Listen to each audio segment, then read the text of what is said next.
Lesson 34, we're going to learn about a noun pattern that is called Segolet.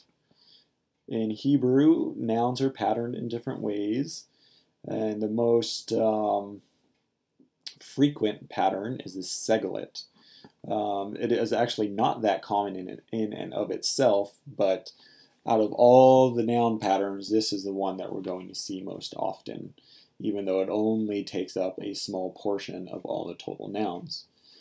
So a common group of nouns, called the Segolet nouns, share a distinct structure in the singular.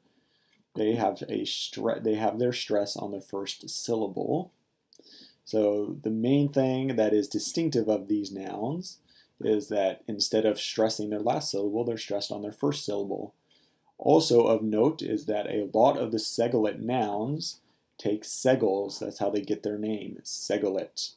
So as in king, melech, we already know this word, but it has two Segels, so it's a Segolet noun, and it's accented on its first syllable. Young man, na'ar. This is a Segolet noun. It's accented on its first syllable, even though it's not spelled with Segels. The thing that we will focus on here is its accent. It's accented on the first syllable, so it's a Segolet noun. Servant, eved, eved.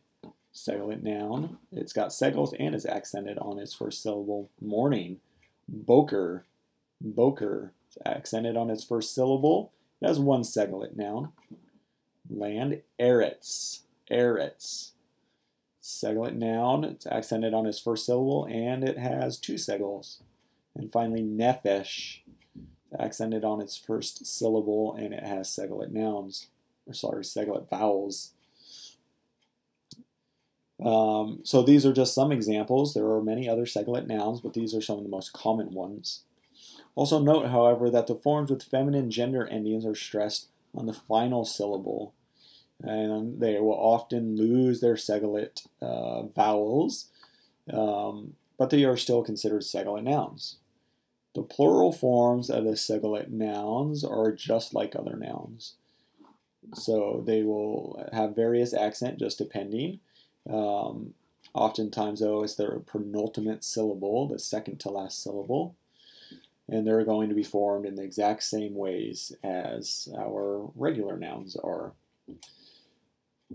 The noun pattern Segolet does not change the meaning of the noun in any way. It doesn't tell us anything about the meaning of the noun at all.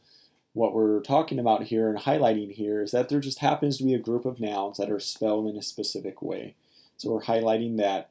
And we're highlighting that these sorts of nouns will have their stress on their first syllable in their masculine and singular form, and they'll be stressed on their final syllable in their feminine singular form, and in their plural forms, their accent will typically be on the penultimate syllable, which is the second to last syllable. But that's not always the case. So not too much for us to learn in lesson 34. We just need to be aware that there's a group of nouns that are called Segolets, and they're spelled in specific ways, even though this tells us nothing about their meaning. So lesson 34, the Segolet noun pattern.